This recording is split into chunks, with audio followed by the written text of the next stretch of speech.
Good to see everyone. I know a number of people said they weren't going to be here today for various reasons. And I think they're emboldened by the fact that they can watch the video afterwards. But you get the first run premiere. Pardon me.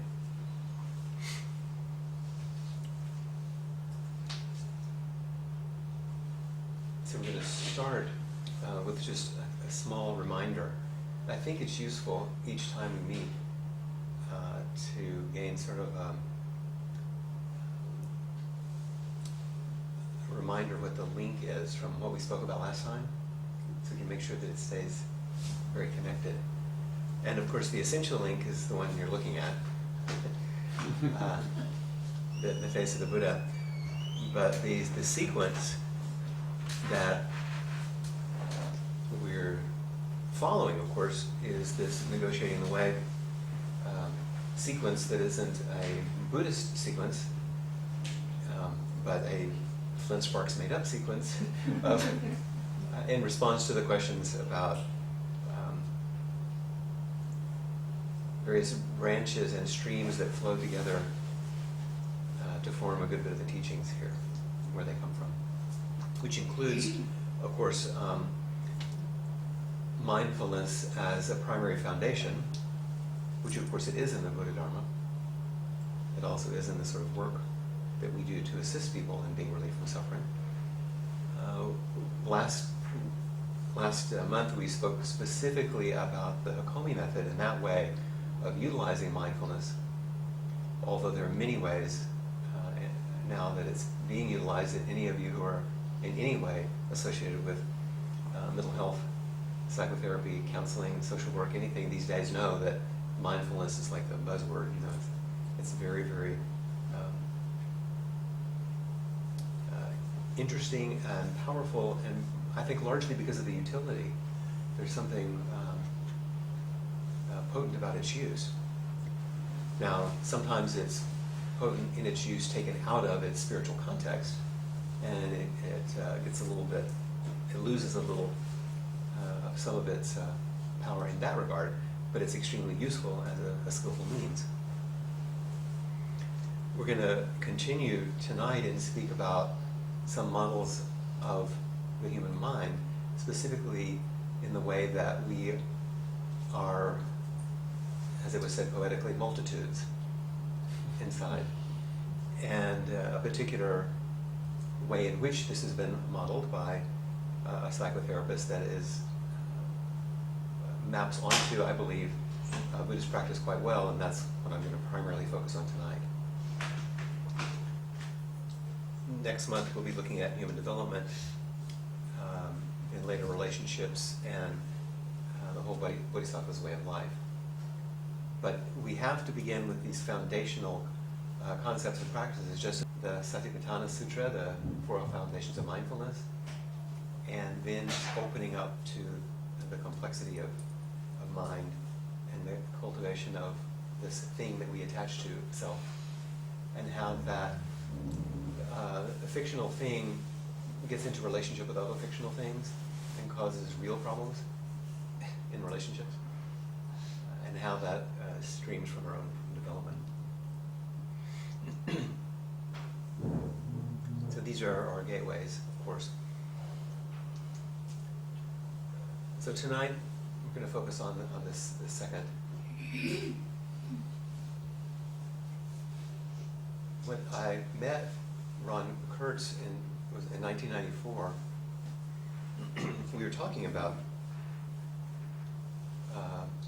his work, which he'd been doing for many, many years, and I had read about it, but I'd never met him, and I went to a workshop retreat, a week-long retreat at Esalen in Big Sur, when he was teaching one of the early loving presence workshops, when he just developed that model. And we began to talk about Buddhist practice and his experience when he developed this method in its infancy, before it developed in its fullness, which it did up until his death, and continues to unfold actually. He said he presented his primary approach and concepts to his buddies, all of whom were teaching in a new university where he lived, in Naropa, in Boulder, in the 70s. And he was showing them this new idea about psychotherapy. And all of them said, well, Ron, this is just applied Buddhism. He said, oh, really? And so it became clear that what he was, as often happens, rediscovering, channeling, or whatever, is something essential in a different way that has grounding. What up, Lizzie? There's places up here. Oh. No. Being conspicuous, but it's too late now. No. Always room.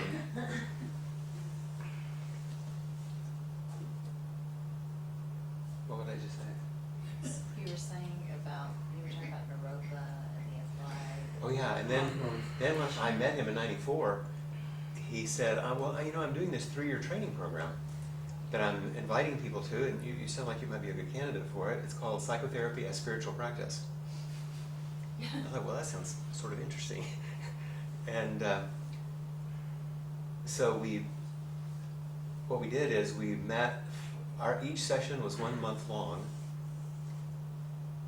So we met for all of the month of August, basically, each year for 3 years. And we met in a ranch in Texas. You wouldn't call it a ranch. They called it a ranch, which was a piece of property in the midst of a national forest in Oregon. Mm. On that property, there was a large Tibetan tent that was erected that is almost exactly the size of these 2 rooms. Covered over with rugs from Afghanistan, which the owner of the ranch had brought himself way back when you could do that kind of thing. In the house where we had our meals, or outside of the picnic tables, but the house where they were cooked, there was a small bedroom, like this side bedroom, which was stacked like this deep. You walked in, you had to step up, all the rugs, but there were also many sacred ornaments, a small altar, all kinds of Tibetan stuff. It's like you took apart a big Tibetan temple and crammed it in this little room, like it was a storage bin. That was the room that Kala Rinpoche, the one who died in the late 80s, not the new young boy, that Kala Rinpoche stayed when he gave his empowerments for the last 3-year retreat into which he sent his students. So that's the meditation room we used every evening. It was Kala Rinpoche's bedroom. And we began the training, which was a Hakomi-based training, which we spoke about some last time.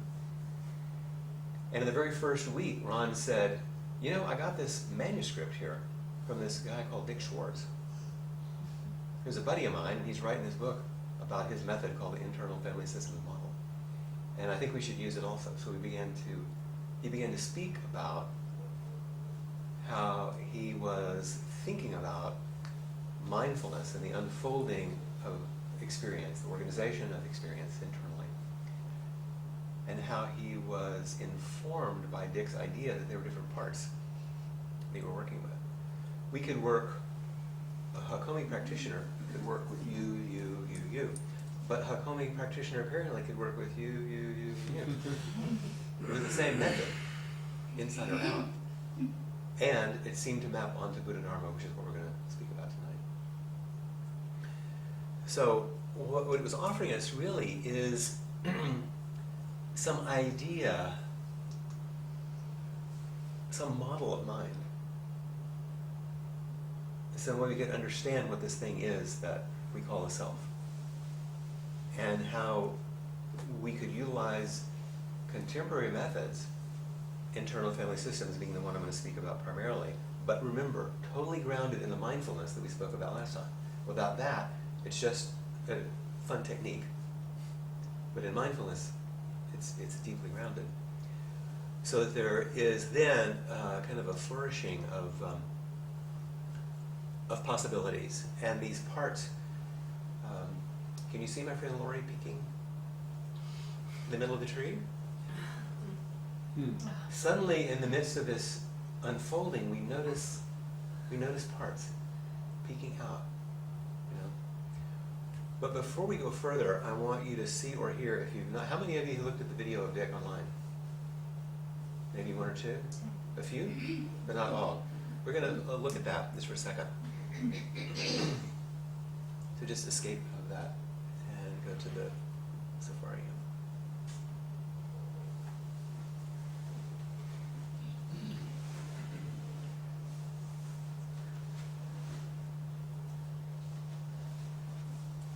We're just going to watch a tiny bit of this to give you a feel.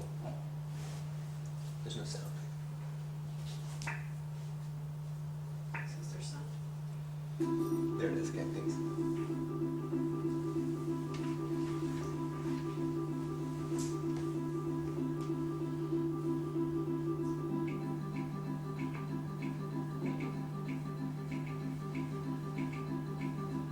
There was a lot of excitement about family therapy as a revolution. And I found that I could reorganize the families just the way the book said to do it.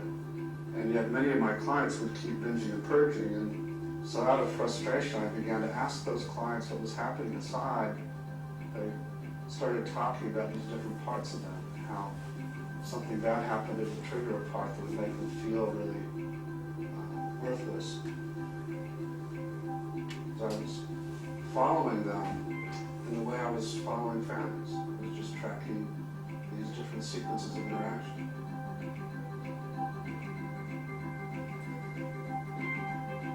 And there was one client who came in who was my first survivor of sexual abuse, and also cut herself, was a self-mutilator. And it was driving me crazy that she was doing this, and she, of course, insisted on showing me the open wounds every session. And decided one session that we wouldn't let her out until the part had agreed not to do that anymore. Then I opened the door of the next session, and I saw now she had a big gash down the middle of her face. And it really shifted my world, and I just kind of collapsed at that point and said, you know, this is a dangerous game, and I can't win, and I give up. And the part softened immediately and just said, you know, I don't want to win. I don't want to beat you. I don't want to fight. The part began to tell the story of how necessary it was to do this to her back when she was being abused, and how important it was to get her out of her body during that time, which this could do, and also to contain the rage she was feeling, because if she ever expressed any of the rage, she'd be tortured more by her abuser. And I shifted once again from just pure curiosity, now really feeling compassion and appreciation for this part. The part proceeded to talk about how important it was to continue to do that now, because the rage was still there, and because there were still times in life that she needed to be out of her body, the part thought.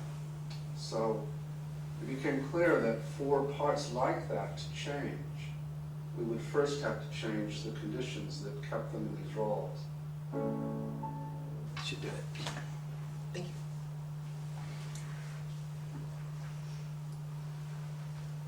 One of the reasons I think it's important to see a little segment like that is not so much because he's telling a difficult story about a painful clinical example, but to emphasize this shift that he made and the shift that the client made.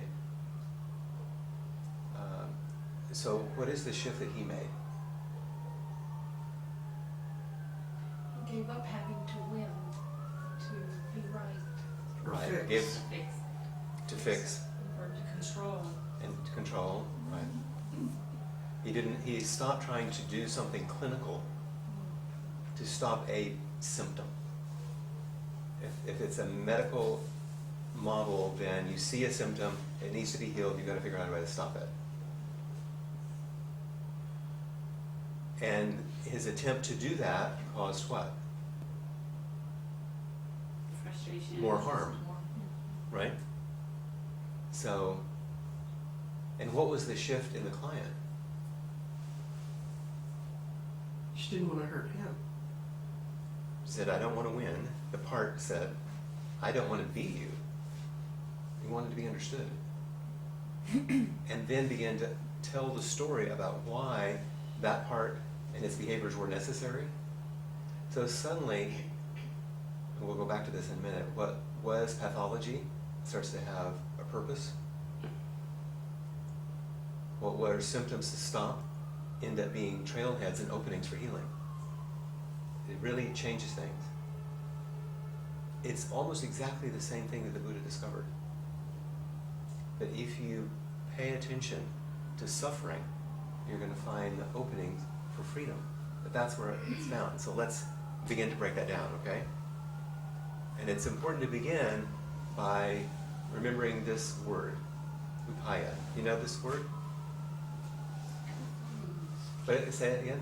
Skillful means. Skillful means. So this is the primary device of a bodhisattva. What are skillful means that are employed to assist in this kind of relief from suffering? Now, all of us, at some point, you probably wouldn't even have come to this zendo or had a practice at all, or seen your therapist, or read anything, if you didn't have some yearning to walk through some doorway, some gateway towards more freedom. That's Mount Kailash in the distance there. But to either walk forward in life, which is part of our hope, towards something more free, or sometimes we even wish we could go back to a time when we felt more free. Both of which are cul-de-sacs, but Peter Hirschach says, upaya are creative devices employed by bodhisattvas in carrying out their vow to liberate all sentient beings. Is that an okay definition for you? It's nice, isn't it? So upaya are creative devices. They're devices that are quite creative, that are employed by bodhisattvas in carrying out their vow. Their vow is to liberate all sentient beings. It's quite direct, right?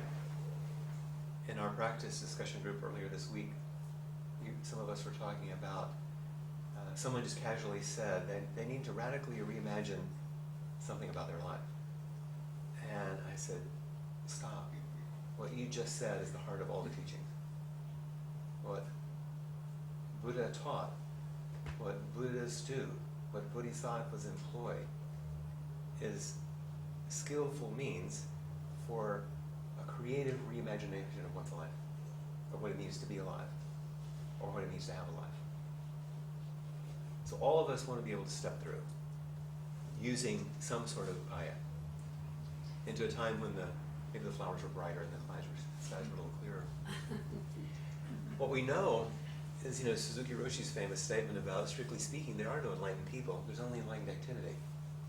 So it's another beginning for us to realize that this isn't something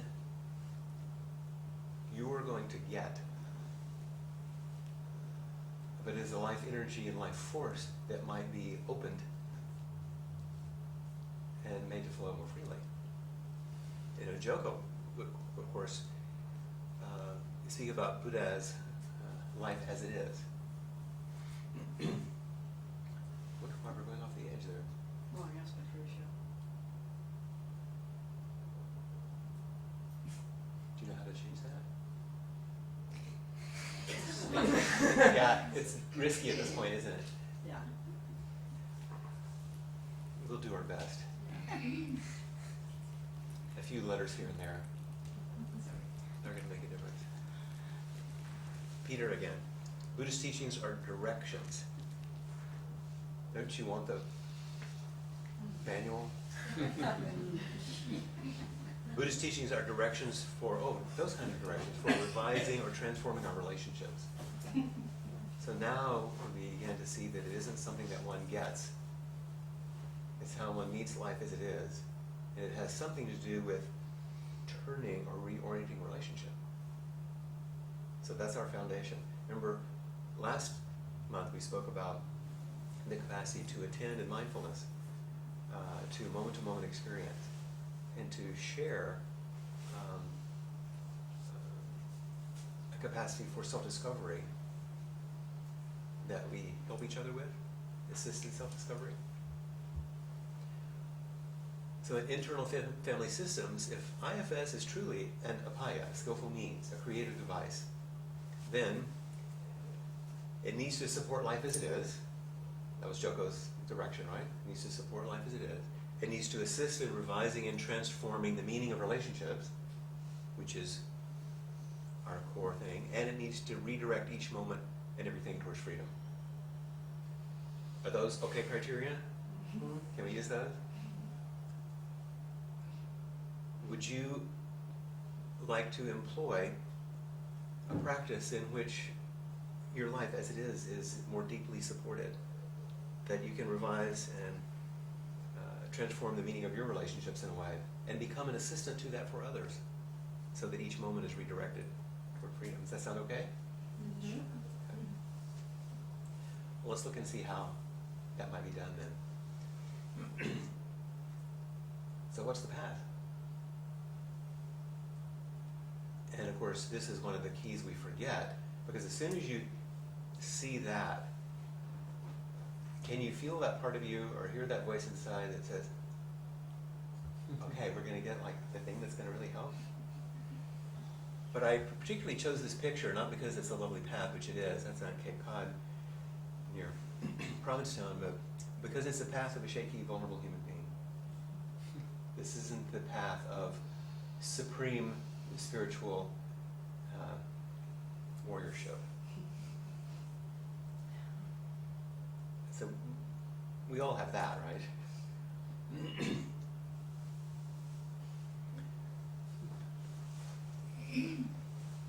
So this was actually the Buddhist path.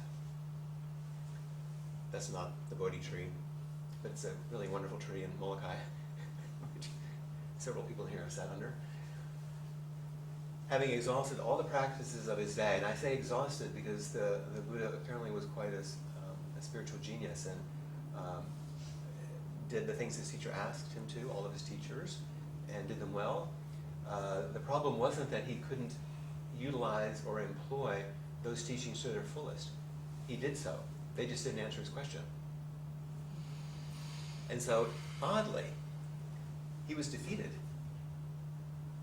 His spiritual practice didn't succeed in answering his question. He was defeated. And in that defeat, he was stopped. And that's when he sat under the tree. Just like Dick said, I was stopped. And the Buddha sat in silence and stillness, of course, and looked, it says it looked into the life that he had. He didn't look into a new spiritual text. He didn't go look for another teacher. He looked into the life he had. So that's where he could find the answer to his question. And he discovered three really, really important things that under the tree.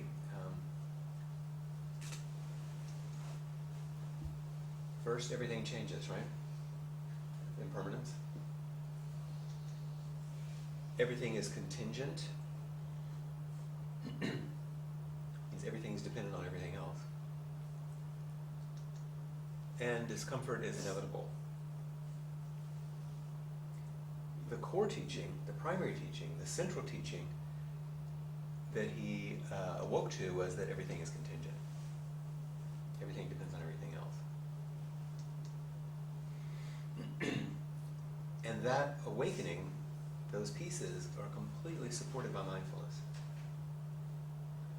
But not just some sort of cool witnessing awareness, but a deep sort of engagement. And this is what we spoke about last time. Remember? Engaged mindfulness. So that we cultivate a capacity and deepen our possibility of practicing turning toward each moment. And practicing intimacy with all things, as Dogen speaks about in our lineage. But not only do we practice mindfulness, but also a profound spaciousness. But not a spaced outness, which a lot of people think meditation is. get away from it all, get relaxed, space out, feel bliss, which has absolutely nothing actually to do with our practice. This is a deeply grounded space in which everything's included, not a spaciness in which everything is excluded, so that you, the ego, can feel nice and at ease. And this is an embodied practice, deeply embodied, an open embodied practice. That's really the space we're talking about, of being ourselves fully. My friend Richie Heckler took this at dawn in the Himalayas.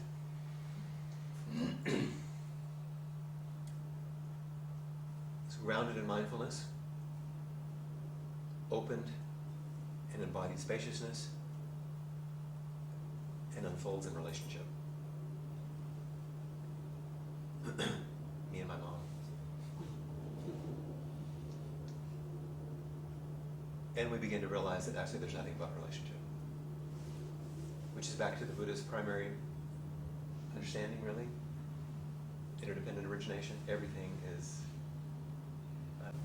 and it's worth reviewing these things when we talk about the specifics of IFS, because these are the groundings of the Buddhist teaching. And helps us know what an appropriate response is going to be when I'm working with one of you as a student, or Peg is, or you're working with each other, or for yourself.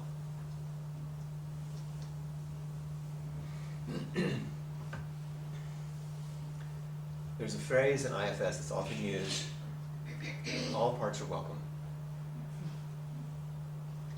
There are no bad guys in there. As much as we may think there are, all parts are welcome. But if that's the case, we're going to have to radically reimagine certain things that we think about, especially those of us that are clinicians in the room.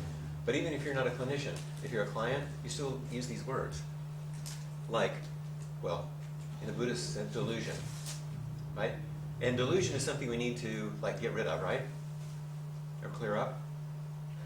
But actually, if you think about it, if all parts are welcome, delusion is actually a way of understanding how experience is organized around vulnerability. If you're deluded, there's some way you're not seeing clearly, right? And that lack of being able to see life as it is probably a distortion based on some sort of vulnerability around our shakiness. Being a shaky human being, just not even out of a problem, just out of being a vulnerable human. Things get distorted, and we call it delusion, and then try to get rid of it, which would be a way of trying to get rid of what it means to be human. Or if it's worse, on the Buddhist side we call it delusion, on the psychological side we call it pathology. But if all parts are welcome, you can't use that word. Doesn't make sense. It's not something broken. It needs to be fixed. What you're seeing are protectors and things that are protected. You're seeing vulnerable things and things that are trying to take care of vulnerable things. And we call it pathology. And the reason we know it's pathology is because there are symptoms, right? But if our experience is organized around our vulnerability, in which there are things that need to be protected and things that are doing the protecting, then actually symptoms don't even make any sense. That's just the system functioning. That might not be functioning in ways that are optimal, but when we see what we call brokenness or difficulty, that's the system adapting. That's the system functioning in some way.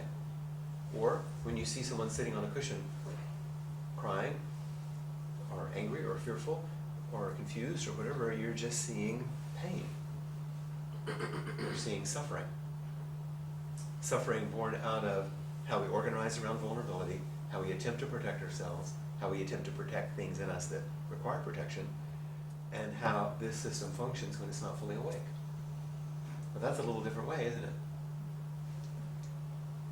So, let's go through the Four Noble Truths then, the way the Buddha began to teach this, using this framework that we're talking about, okay? So that word, dukkha, a lot of dukkha happened here. Those are where the ships dumped the lepers into the ocean off the Kalapapa Peninsula and Molokai. They made it to shore. Good. It's one of the most beautiful places I've ever seen. And a really rough story. Dukkha. usually translated as suffering, right? But now, if we look closer, I don't think that that translation of dukkha actually holds together. Every single life includes dissatisfaction and anguish. Anybody in here not have dissatisfaction or anguish? Everybody has it, right? Okay. So that comes with having a life, which is actually what the Buddha said. The Buddha didn't say life is full of suffering. This turns things around. He said dukkha is birth, sickness. Dukkha is birth. Dukkha is birth, sickness, old age, death, grief, lamentation, pain, depression, agitation, and so on. So what the Buddha was saying is life is everything that it is.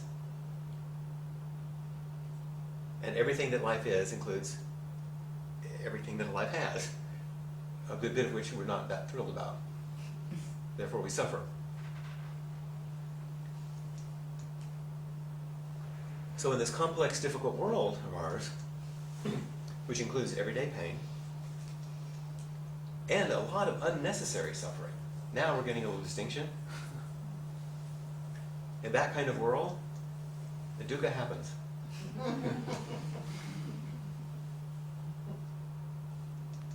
And it's our best interest to begin to turn toward it with curiosity. And almost everything that we spoke about last session had to do with that capacity. To mindfully turn toward each moment and each thing and each relationship with curiosity and deepen that understanding of how things unfold.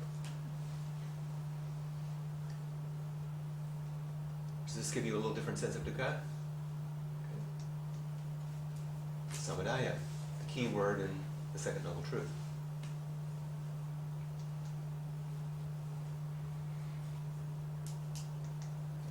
Okay, this is usually translated as that which arises in response to.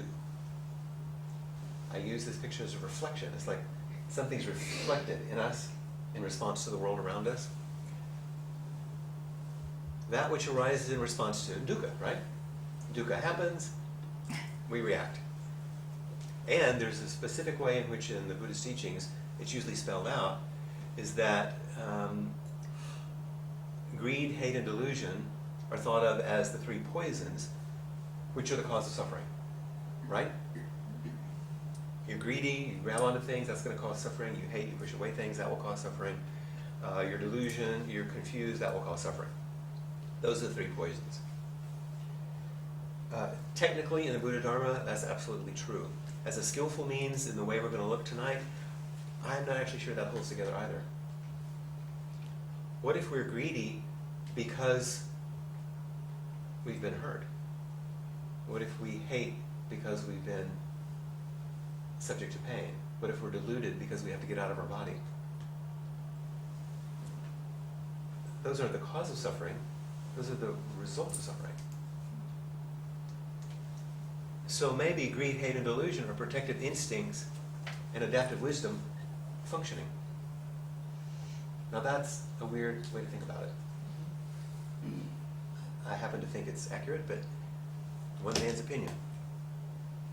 That actually we attempt to protect ourselves. Remember pathology? We're organized around vulnerability. Remember delusion? Symptoms show.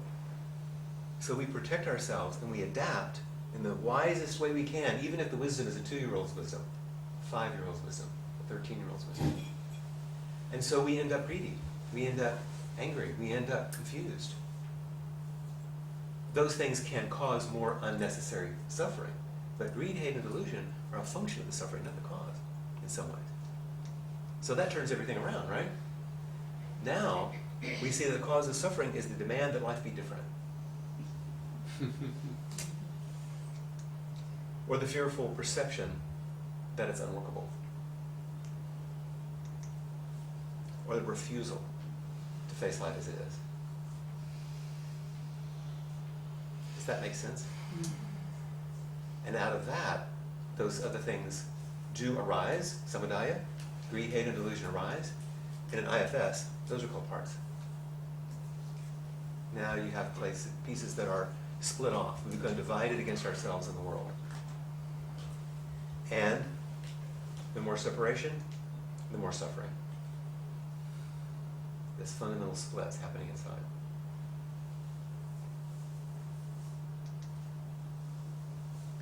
Third noble truth. You wrote it? It's a key word in that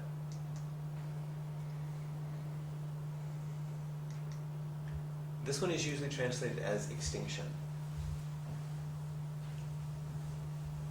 But if you look at the root of that word, and Lisa sent some of this out in response, to the email the other day. The prefix need means down, and rhoda means an earth bank. So in some ways, rhoda is talking about the making of a container, like an earth bank that could hold a fire. In fact, one of the first talks the Buddha gave was called the Fire Sermon, in which he was speaking to these practitioners who use fire as part of their ceremonies. And he talked about making sure that the fire of samadaya, that which gets stirred up, you don't want to let it just burn everything around you. You don't want it to let loose and hurt your neighbor. So you need a container, but you don't want to cover it up because you lose all the energy. There's no vitality. So how do you contain? So actually extinction wouldn't make very much sense, because that would be against life. And certainly not of three poisons, because those aren't the causes anyway. So what we're talking about is containment, intimacy with what's arising, holding it, getting close, and actually taking care of what arises, not trying to get rid of what arises. Think about that sequence and what Dick talked about with his client. We want to get rid of the symptoms. Stop her from doing this. That wasn't very helpful, right? But when they contained and said, okay, let's hold this energy. Let's turn toward it with great intimacy, and let's care for the energy, not just the person.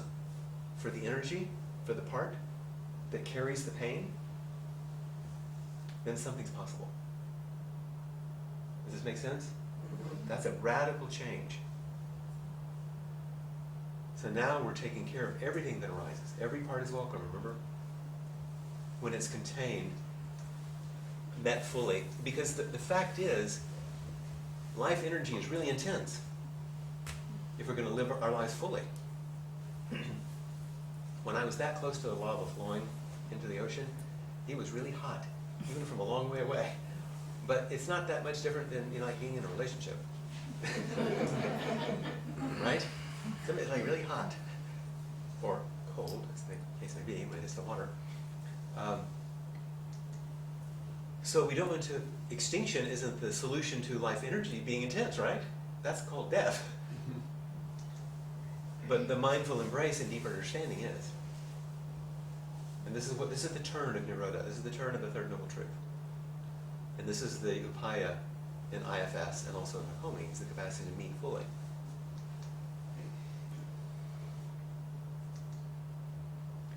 There's a phrase that's sometimes used in internal family systems when you're working with a client, and many of you have heard Peg and I use it, where you will identify a part that needs attention and care.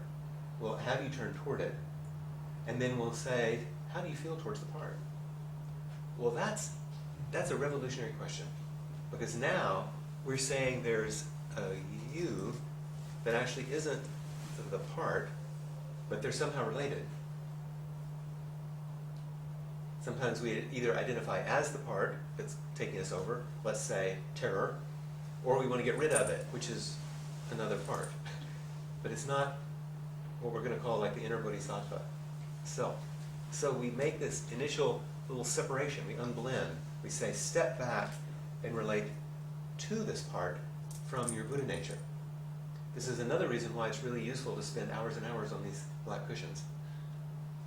Because we're cultivating this capacity to open to the energy of who you deeply and most truly are, so that energy is available. That's the Bodhisattva's job, remember? Available to everyone and everyone. All of them in there. And in a way, that sense of what we're calling you, self, in Buddhist practice, kind of goes away. Not just goes away, but the solidity of it disappears and becomes the warm embrace for all the parts. Becomes the container for each part.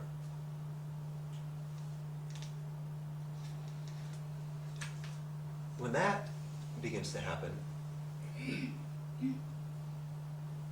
then greed begins to communicate with generosity. Contraction and generosity begin to have some relationship. A generous moment can meet the clenching of greed. Greed might turn towards generosity for its resolution. Hatred and loving kindness can meet. And wisdom becomes the antidote to delusion or confusion. These are things that are more traditional, but it's exactly what's happening internally. So our practice allows us to realize our capacity as a larger container for life, a larger container for this energy.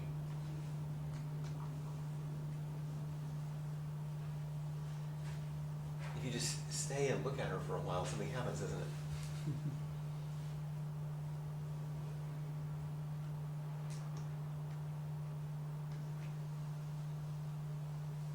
And this larger capacity in internal family systems is called a self. In Buddhism, we call it no self.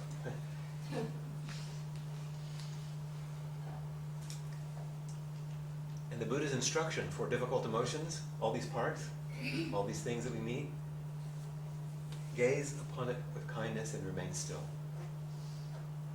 Isn't this actually instruction that we're talking about here? Turn toward the part with compassion, curiosity, clarity. There's a number of qualities of this energy that you can read about in the IFS model. So let's look at the fourth noble truth.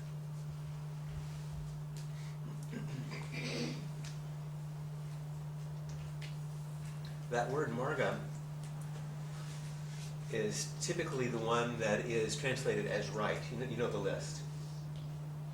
In the Eightfold Path, right view, right thought, right, those rights. So it's usually translated as right, and we think of it as like the right one, as opposed to the wrong one. The correct, the good one, the spiritual one, the Buddha-like one, whatever our ideas, which are mostly childlike, looking for a good parent, you know. That's actually not such a great translation of that word either. Don't you love that little action? Marga really means flowing together at the center. Flowing together at the center. Any of you been there? Big Ben? Yes. With my little sister. So moving in accord with life. And the fourth noble truth, the Buddha is saying, having become aware of the dissatisfaction of everyday life and being willing to turn toward it, noticing what arises in response to life as it is, second noble truth, containing what we notice and turning toward it with compassion and care, we begin to flow in accord with life, less caught, distracted, burdened, or thrown off center. In IFS, that would be unblended from these parts that we get caught in. Eventually unburdening the exiles that carry the pain that the managers have to protect. I'm saying a little shorthand here, that's why it's useful to have some knowledge of IFS. But basically it means being free, which was the Buddha's teaching. This offered us a capacity to be free.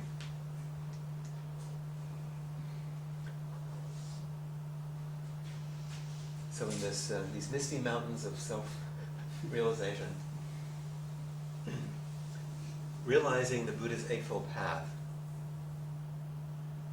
as Peg so clearly posted it on our lovely poster, means our view is in accord with life. Our intention is in accord with life. This is really different than right view, right action, isn't it? It's the same thing. Our speech is in accord with life. Our action is in accord with life. Now we're in accord with life as it is. Now we're in accord with Buddha. Instead of a person trying to get enlightened to have But there's no such thing as an enlightened being. There's only enlightened activity. The activity which is in accord with life. Now, these things come together as functions of self. This is how self or no self functions. There doesn't even have to be a self there to do it, but since we're using this nomenclature in IFS, this is how big self. I once in a speech said big S self, but people thought I said something else. These are functions of self. This is a very unique way of looking at this. So we know the 4 practice principles, right? It starts out with caught in the self-centered dream, only suffering, which is really what we've been talking about this whole time, right? Is we begin to, how do we get caught in these split off, separated parts that are a function of our pain and discomfort? And how do we maintain this cycle of suffering by not actually turning toward things with care and intimacy, which is the turn of the third noble truth. Each moment life as it is, the only teacher. Each moment life as it is, each moment life as it is teaching us, is showing us what's needed so that we can accord with life. Being just this moment is the way of compassion. That's the Bodhisattva's way, which is the primary function of self-energy. Then the Genjo Koan Dogen said, to study the Buddha way is to study the self. These 2 classes, these first 2 classes, are the foundations of that capacity to study. In assisted self-study and mindfulness, and to begin to understand how a self is generated, held to, or softened in this multiplicity model. In a more poetic way, in some ways, Katagiri Roshi said, settle the self on the self, and let the flower of your life force bloom. It's a very poetic way, isn't it? Let the little self, let the parts rest in that spaciousness of self so that you will bloom and live in accord with life. Which is what the Eightfold Path is a description of. It's not a prescription for, it's a description of. It doesn't say, do these things and you'll be enlightened. You can practice those things, it actually will be helpful. But it's actually a description of what wakeful life looks like.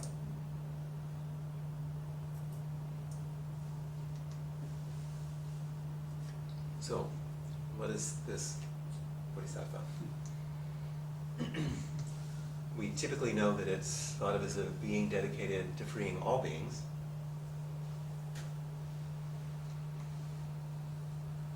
And our key term tonight is both inside and out. And remember when we began, Hirschach talking about revising relationships, turning each thing towards freedom? That's what internal family systems does. It helps you move into that vast complexity of inner life and become the Buddha, freeing all beings, become the Bodhisattva. And that's a profoundly freeing and maturing activity. Many of you have heard me use my favorite quotation about the definition of a Bodhisattva that was given by Uchiyama Roshi, a wonderful Japanese teacher, to his students who asked him one time, what is a Bodhisattva? And he said in his halting Japanese, I think a grown-up. A mature human being, not some special thing, the fullness of life. So, what are the vows of such a bodhisattva? The way we chant them here, you mostly know. Beings are numberless, I vow to freedom. Delusions are inexhaustible, I vow to end them. Dharma gates are boundless, I vow to enter them, and Buddha's way is unsurpassable, I vow to become it. Variously translated, but those are the key. I vow to turn myself towards the freedom of all beings, understand delusion, find some freedom, move through each Dharma gate, life as it is, so that I can enter life fully, becoming the Buddha, becoming Buddha's way, becoming, not understanding, becoming Buddha's way, which is unsurpassable. But if I'm going to enact this vow internally with all my parts, it's less elegant, but it's interesting to think of.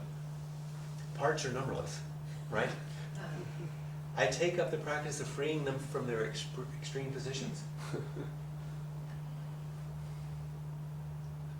That's doable, actually, isn't it? Parts are numberless, and I vow to free them from their extreme positions, turn toward them with care. Delusions are inexhaustible. Confusion and contractions may always be triggered, but I'm going to take up the practice of clarifying their roles, helping them relax, and calling forward their gifts. You remember the old koan? Does a dog have Buddha nature? It was around this challenge in the early Mahayana around that everything is Buddha nature. There's nothing that doesn't have Buddha nature. So guess what? Even the gnarliest of your parts, Buddha nature. How is it revealed? What contractions have to be relaxed? What roles have to be clarified? Because at the center of every one of those contractions is a gift, is Buddha, is freedom. And that's actually literally what you find as you do the work. And many of you have done that kind of work and begin to see that. Dharma gates are boundless. Opportunities to learn from the present are boundless. That's a very nice way of saying life is hell, right? Opportunities to learn from the present. It sounds really good. It just really means one damn thing after another. So I take up the practice of learning from every moment, every relationship, and every part that arises without exception. That's a profound vow, isn't it? But that's really when you bow toward your cushion and you bow toward the room and you sit down and face the wall, it's enacting that vow. I vow to sit here in some upright, dignified stillness and silence and face whatever arises. And that's profoundly freeing and stopping. Buddha's way is unsurpassable. Continuing to turn towards life as it is, that's Buddha's way. And leading from self, from Buddha, is unsurpassable. I take up the practice of embodying self-energy, meeting life as it is, and being just this moment, intimate with everything. So once again, it's a little less elegant, but I wanted you to see that it's the same thing that we're doing. We use an upaya, like internal family systems, to turn towards freeing all beings, which are the constructions and difficulties we all live with, which is the path of the shaky human being, which is our path. And this is liberating intimacy.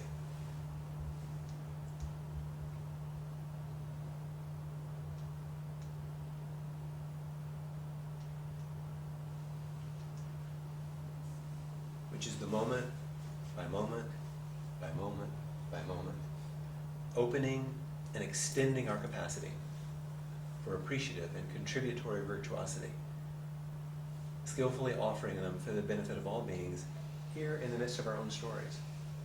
Remember, we started with the Buddha stopping and having to look into his own life. And that's where his great awakening came from. Moment by moment opening, which we practice on the cushion, we practice as we walk in Kinhin, we practice as we clean the zendo, or the pathway outside, as we cook a meal, as we send an email, whatever our job, our practice, for extending our capacity for appreciation, and for contributing, for receiving, and for contributing. Both ways. And then skillfully offering our practice for the benefit of all beings. And it doesn't say free from all the crap that got us here. It says in the midst of our own stories. It doesn't even say free from your story. It's free in the midst of our stories. That's more doable, isn't it? And that's actually what the Buddha taught. This is freedom within delusion, not freedom from delusion.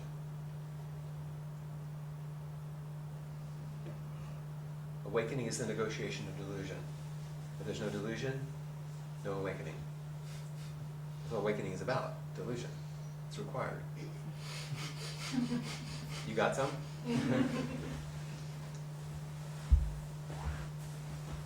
So Cassie's final vow here, her altar and beautiful picture. You may not be able to read it so well, but it's so beautiful. May all beings be happy.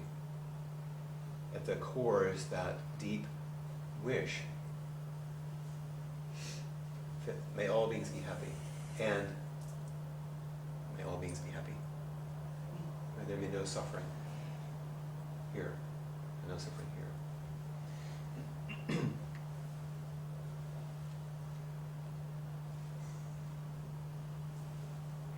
So I hope this has been helpful. There's actually an enormous amount of information in that little bit, so you might go back and look at it. But we have another half hour, which would be a good time for us to have some discussion and questions, because these 2 weeks really build on each other. A capacity for mindful practice, assisted self-discovery in mindfulness, understanding the unfolding of experience, and then begin to look how those experiences construct a self, and how we can soften that painful construction to become a freeing force in the world called Bodhisattva. So, what questions or discussion should we have? And if you're on the cushion and that's going on, that's gotta be okay if I can't quite figure out which part it is. But if I'm trying to take care of it, is that about as close as I can get, or what? Yeah, I would even back you up a little further. I tend to be extremely slow-witted about this. And I'll tell you what I mean. And we can even play with it and enact it a little bit if you want. Okay? If you just said all of that to me. Everyone heard it, right?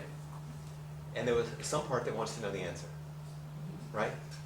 Yeah, that's true. That's like all of us, okay? And rather than going into the content of the answer, and all the concepts that you just talked about, and sorting it out so you can get clear, the fact is, you noticed something wanting. How did you notice? How did you know? Something wanting? Something wanted to ask a question. Something was curious. How did you know? How did you know that? I've been trying to figure it out. Well, Think instead about of trying to figure out what it is that wants to know, Uh-huh. is that a manager, is that or what it wants, or what I should do with it, that gets into I can't- concept. Uh-huh. Did you feel anything in your body? When I was telling you what I said, you mean? Even before that, when you decided to raise your hand, Mm-hmm. there was some impulse, wasn't there, Mm-hmm. that you could not quite define, maybe, Right? but you raised your hand very quickly. So there's some energy moving, right? Right? And just to know that there's some energy moving, and you go, oh wow, there's something moving. Not, I better figure out what it is. That's jumping really fast. That's what I mean about being a little dim-witted about it. Mm-hmm. It's more Hakomi-like. This is the second noble truth, samudaya. Something's arising. If people just did that, something's arising. And if your only tool was curiosity, that's all. You didn't know anything about any of this stuff. You could just go, oh, something's arising. And if you didn't try really fast to know what it was, but instead could watch it. You know, you're in the woods, you're sitting there, or for you, but on the bank of the bayou, you're sitting there, really, really quiet, watching the cranes fly by, whatever it is, and suddenly you hear something.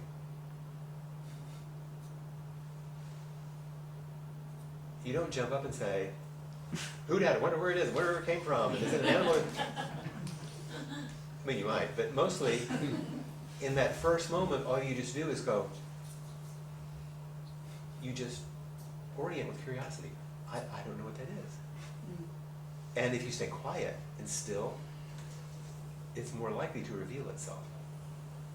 So that's what I mean about go slow, because you're going to scare them off. By trying to figure out too much too fast, it's really important to take your time. Well, I guess what I was saying too is that I give up, and I just think I have to look for a bigger you know, answer in that. I do think you have to give up.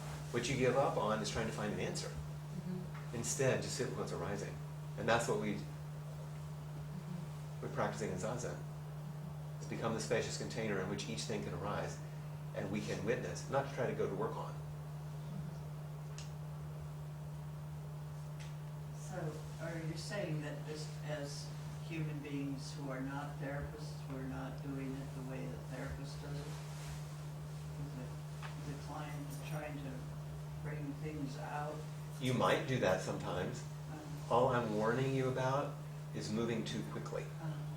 Because one of the things that we all share, I think, you tell me, is we all want the formula. And the problem is if I give you one, you use it. And override the good sense of the bodhisattva in you to just meet each thing very gently. This information is incredibly useful, that's true. And it is upaya. It will help you be more skillful. And we're just doing a review in these classes. Remember, I warned you, these are just going to be reviews. Behind it is a lot of training that one could get. But it also kind of wakes up your capacity to think about and radically re-envision what Buddhist practice can look like for a human being. So, because almost every question that Peg and I get when people come to us is, how do I, or what do I do about? Those are basically, right? Those two. And if we give you any information like this, you think we're actually answering that question. But we're actually not. We're giving you a way to become the container in which that question becomes less relevant. But it can be met. It sounds to me like when you wake up and you've got a dream that you don't want to forget, but you're saying, don't go away, stick here, and you just say, oh, something's happening, I want to know what to do. And softening that what to do, instead turning towards what's happening. Okay, and two, Jenny, both of you had questions. Thinking how our inclination seems to be to evaluate and or judge. Yes. And if we do either of those things, we can't do what you're saying. Right. How does Joanna Macy say it? You remember? She says we use evaluation. We explain, predict, and control. Explain, predict, and control. Right. Instead of just turning toward curiosity. So there has to be a lot of patience.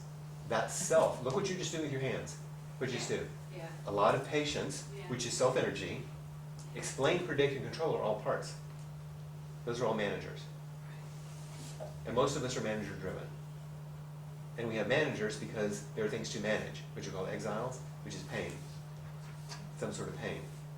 We either have painful parts that we're trying to protect so they won't get hurt anymore, or we have really strong feelings that we're trying to protect so they won't overwhelm our system. Those are the two basic types. It's general. If those vulnerable, shaky parts of us, remember that was the path, can be met with intimacy and care and relieved of their burden and cared for, guess what? The managers don't have any job anymore because their job is to take care of the exiles. If there's no exiles, there's no job. You don't have to, and guess what? They soften. What did Dogen call that? Body and mind drop away. He didn't say to study the Buddhist, to study the self, and then work like hell and try to fix everything that's wrong.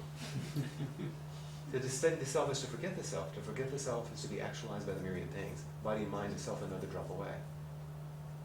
Things fall off. Things have no more function. They don't have to be fixed because they're not broken. They have a function. If their function is not there anymore, they just let go. Carol?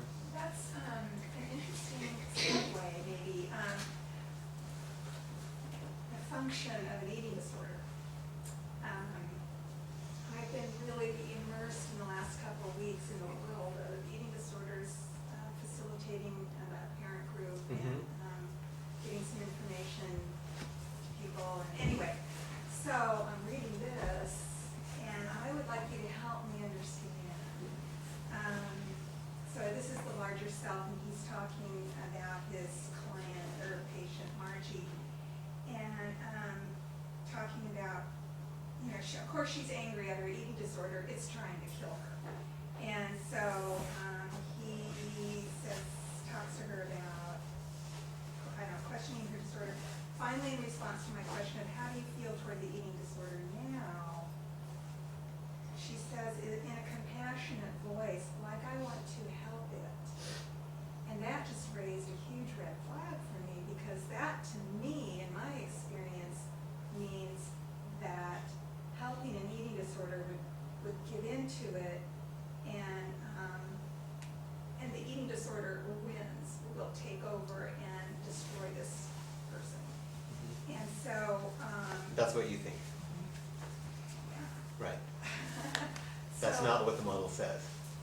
So help me understand that. The part it is causing the binging and purging or whatever, let's say it's bulimia for a second. That part that does that, I'm going to say it a little too, in a way, it's a little too facile, just for the sake, because we have a short class. Parts don't like their jobs. They know they're partial. They know they're not the real thing. If they have an opportunity to do something else, if they think it's actually possible, I've watched it work with someone and say to the part, if you thought it was possible, would you be interested in not having to do what you do to make her binge and purge like that? And the part says, well, I don't think it's possible. But you stay with them and says, well, okay, if it was possible, of course I don't want to do this. I don't want the person to be hurt. I just don't want her to have to deal with all the feelings that are underneath it.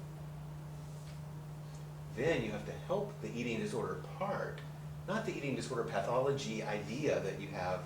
You have to, the part that wants you to do this behavior is doing it for a reason. If it no longer has the reason to do it, because it's been cared for, then the behavior stops. There's no reason for it to happen anymore. The presentation tonight has really been helpful, but I still have been looked at that and I'm just like, oh, you know. Because you still have the idea that the eating disorder is something someone has, that it's a thing, instead of breaking it down into the parts Yeah. that are causing the different behaviors, which all have a perfectly valid reason. You can ask a part, many times I'll ask a person will say, well, I'm afraid to give up this self-critic. You talk to the self-critic, critic says.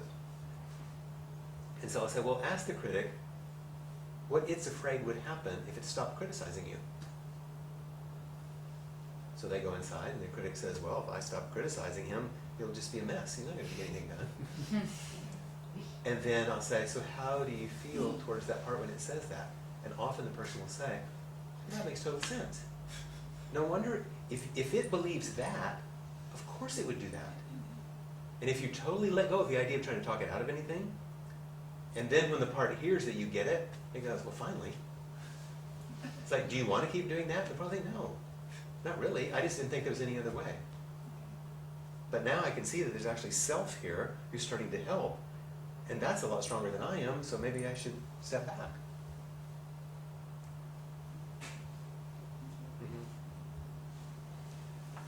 So, I think I know the answer, but I'm gonna ask anyway. So, like with you who've been, knows your parts, because you've been studying your parts for longer than somebody like me, because it's new to me. Do your parts stay the same, or do you have less parts now? Do you discover new parts? Parts are numberless. The idea isn't to get rid of anything. We multiple construction is how we are, remember? Because we're interdependent. So that's just how we are. Yeah. That's not a problem.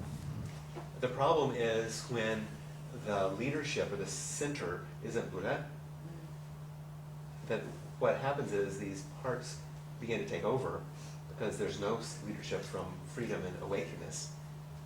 And we get inhabit patterns that are kind of running the show. And so over time, just things keep unfolding and unfolding and unfolding. And you learn more, and it becomes, you get more curious, and it's more interesting, and suddenly it becomes just the natural way things flow instead of a problem to solve. One of the difficulties in the beginning is when you get the theory and you get some of the nomenclature, you get stuck on that, and you're trying to identify things, and it gets busy. inside instead of remembering what the true process is about, which is opening to compassion, curiosity, and care, turning that towards places that are contracted so they can feel that care and begin to relax, which is what we do on the cushion. It's what we do in front of a teacher. Well, that segues into the thing that I come up against often, either on the cushion or just with my mind just working, is I don't have enough time for all these parts to come up and reveal themselves and we have a chance to meet them and know them. My sense is that time is limited by the time you hit 66.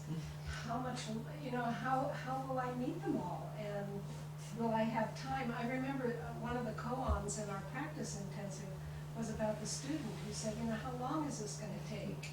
And the teacher says, 30 years. I think that was the figure he gave. I was like, well, do I have 30 years? I don't know. So I always meet up with that sense of, well, I'm getting started so late. Will I have time? And So I'll have the time I have. I understand that. So is this question coming from self? It is at the time it's going on, yes. Right now? No, I'm kind of removed from it at the Right. moment. Right. This is a part, a perfectly healthy, functioning part that wants to have an answer, but it isn't self, is it? No. Not at the. The self doesn't ask that question. Because self, which is Buddha, is outside of time. It just is. From ego, we say the Bodhisattva vow and say beings are numberless, I vow to freedom. And it's like, well, forget it. It's impossible. It is impossible to ego. It is impossible to an individual self. It is impossible to any part in you. It's just simply the truth of freedom itself, which is life as it is. Mm. This is really subtle, so listen. What we use this word for, self, in here we just use that word, is not the really good free part. It's not a part. But it is, how easy is it to think self is like the good part, and then there are all the other kind of bad ones, or limited ones, or little ones, and this is like the grown-up one? It's not a part. This is a big discussion at the dig. So what is it? Freedom itself. Just freedom. We're using, for skillful means, we're giving it a placeholder, a name. Just like we say Buddha, it's a placeholder. When Joko would say life as it is, she was taking the placeholder away, saying this is freedom, and we can call it Buddha. So we can And call we it even call the function, we have a placeholder for the function, Bodhisattva. But that's just life as it is unhindered. Because that's all life as it is unhindered does, is move towards freedom. Because that's all it is. This is outside of ordinary concept, which is what our practice helps us do. That's what practice really focuses on, not all this psychological stuff. But most of us come with so much psychological stuff that it's very hard to open unless it's met. And so it's very skillful to be able to move back and forth between this sort of growing up and waking up stuff, so we can be free. Is it making sense? Mine is kind of related to time then too, because our lives move so fast. And in the span of 2 hours, I can go from up and down and, and so if I were to stop and be curious each time I have these feelings, I wouldn't get anything done. That's right. And so I think setting aside the time, right, so that you can just be sitting on the cushion. Yeah. That's why But we also, have our I guess- practice. But also picking and choosing what you want to really focus on, maybe what causes most suffering, to focus on that. So what, most people don't really know when they start this work, it seems like it's gonna be interminable negotiation with parts. Yeah. Is that as you begin attending to parts in this way, even just a few of them, all of the parts in your system start to begin to trust that they can be met. And so it's not like they're all crowding around, you know. One by one, an endless line. They start to begin to believe that when they get triggered or when something touches them, that they can be met. And when they begin to trust in that way, then there's more integration. So you're not besieged by parts all demanding attention at once, or even, you know, spending months and months and months on this. It's really actually a very efficient process, because as soon as a few of the parts even, and they'll be the, you know, less troublesome ones, start to get met in the ways that you turn toward them with that sort of friendly curiosity, the whole system starts to recognize, oh, this is possible. So it's true, you might end up, you know, meeting some much more difficult and challenging parts, and you will. But it's not, this isn't gonna take hours and hours and hours every day just meeting parts. It's more like, as these parts start to develop a relationship with each other that's more healthy, and with the self that's more healthy, everybody's relaxed more, you know, so. So we could just gather them around the campfire and say, okay, guys. Could be okay when you're done. That's actually an image that's sometimes used. Yeah. Yeah, where there's a sense of seeing who wants to show up. And it's Sangha. Yeah. It's like, you know, in here or an inquiry or in a retreat, every single bit of delusion and suffering that people bring isn't resolved in any one retreat or any one inquiry, is there? But what happens even just in a short period of time, through interaction and expression in the group, openings happen, and you begin to see it. What happens to the whole group? It starts opening, right? It's bigger. Then you can begin to trust in that which is larger. It's not even what we're doing. We're just beginning to accord with life, and as you accord with life, life accords with you. It begins to open on its own. That's why it's so crucial what Peg is saying. Otherwise, it's an endless, ego-driven process of fixing everything. You see how subtle it is? I mean, we slide into it, over it. It's so easy.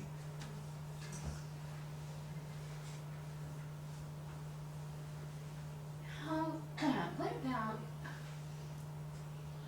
people who have, like, a mental illness? And I'm thinking about my brother, who is bipolar, and now who has, seems to have a degenerative brain disease. And he's always been, his reality is off. He's just out of sync. And now, I mean, he's like really out of sync. And how,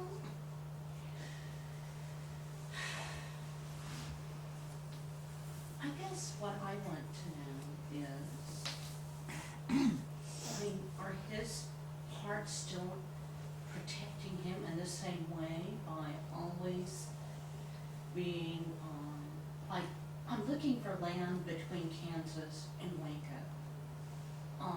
I have a friend in Hawaii. I'm going to send him some money and have him buy some land for me.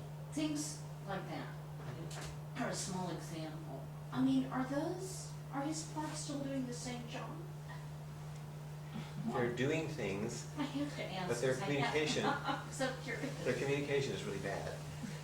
But the what is that? Their communication. And there is, you know, you have to have at least good enough equipment. You know, there are innumerable cell phone signals going through this room right now, right? And this little clicker I have, you know, I can't get a damn thing out of it. I can't hear any of them. Does this work perfectly? It sure does. It doesn't work for that. I feel very moved when you say that, because, I mean, he's struggled all his life. Of course. But he denies it. I mean, he's in denial about almost everything. And, We call it denial yeah, because it has a different Protection. framework. Yeah. It doesn't have a conventional no, set of equipment, you know. that that's it, doesn't he work. doesn't, yeah. Yeah. He has no insight. And so some of these things, well, he has some sort of insight, just not the kind that you're used to. It's not. No. has some reflective capacity, it's just not in the same bandwidth, you know? And so it's not conventional, so it doesn't fit. And some of the things we're talking about tonight assume that the equipment is working, at least reasonably well. There are ways in which you can work all you want. And if a person has a endogenous chemical depression, you know, and if they get some medication, it's probably not going to help them very much. You know, or schizophrenia or bipolars or whatever it is. There are certain things that aren't psychological and aren't dharmic. And yet, all of that is held within the Buddha's lap. And all of it is an expression of the Buddha's heart and mind. Ain't that suffering too?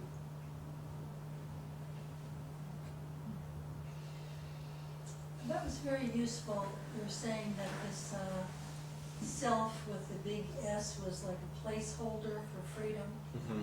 I think I was partly mixing it up with the host, like the original being before it splintered off from disappointments, loss, blah, blah. So that was a useful. And that's actually what the Buddha said in his estimation was not true. There was no essence. There was no original source. There's only dependent origination. There's what? dependent origination. Everything arises in response to everything else. There's no primary source. There's no original. There's no center. Huh. There's no Atman, which was what he came out of, Hindu. There's no Atman out of which things splintered and then came back. That is a particular theology that has a particular coherence to it, but it wasn't the Buddha's. So in the beginning it was nothing, total freedom, therefore. I don't think he spoke to that. I don't know. He refused to answer those questions, if I remember right. Well, that wasn't where I was going either. Okay. But it's interesting. But, so this placeholder that we will call Yeah. self, Uh-huh. which is freedom, but which also, yes, has the capacities or the characteristic of compassion and charity, the goody stuff. My wonderment is about the development of that and the nurturing of that. The development of that, of those qualities? Yeah, of those qualities in this Placeholder? placeholder of freedom. Technically, they don't have to be developed. They can be revealed. That's actually who and what we are when conditioning falls away. These things called human beings come forward as compassion, loving kindness, sympathetic joy, and equanimity, the four Brahma-viharas, those qualities. Those are other placeholders for the way freedom of life looks when it moves through human beings. So that's a thing to believe. No, it's a thing to be curious about and investigate. But the alternative would be, I have to practice so I can learn how to be finally compassionate. Instead of, I practice to let go of the contraction of the self-centered dream, and as I do, what's revealed is compassion. I can practice loving kindness, that's true. I can practice metta, and it is useful. And I might become more generous and kind in that process. But that isn't something that I create. It's something that's revealed in freedom. One of the old koans says, well, you can't cultivate it? And the guy says, no, not that you can't cultivate it, just don't defile it. Just don't get in its way. This is who we are. In response to the deconstruction project of Buddhist practice, what's revealed is this free flow of life through humans, which looks a lot like loving kindness and compassion and equanimity and sympathetic joy, supported in mindfulness. with what one of our teachers calls a provisional floating center, which is another fancy way of saying a placeholder, which we call me. So we can remember how to get home at night and things like that. Well, I think this is probably a good place for us to stop for this evening. Next time, what we're going to do is go toward some of the developmental foundations of all of this stuff we were talking about. How do human beings get like this? And how does that map onto what it's like to be a student? We can, if you just push the other button on the other side over there, this side, it'll turn off. No, I'm just trying to, while it's still up, I want to make some adjustments. Oh, just something. You know what we found out? Every time you do it, when you turn it back on, they go away. It defaults. Yeah. Well, if we can at least figure them out, I think that would be Okay. helpful. What was I saying? Next class. Oh, we're going to look at developmental things because not only does it help you understand a bit about development, which is really not the primary reason, but the way we respond to our parents and ourselves and all that developmental junk we do ends up being exactly the way we respond to our spiritual teachers and each other in Sangha. So we might as well be awake to it. Guess what? Other people. And but also our husbands and wives and kids. Oh, God. Oh, and also the people we work with. And also everybody else. Imagine that.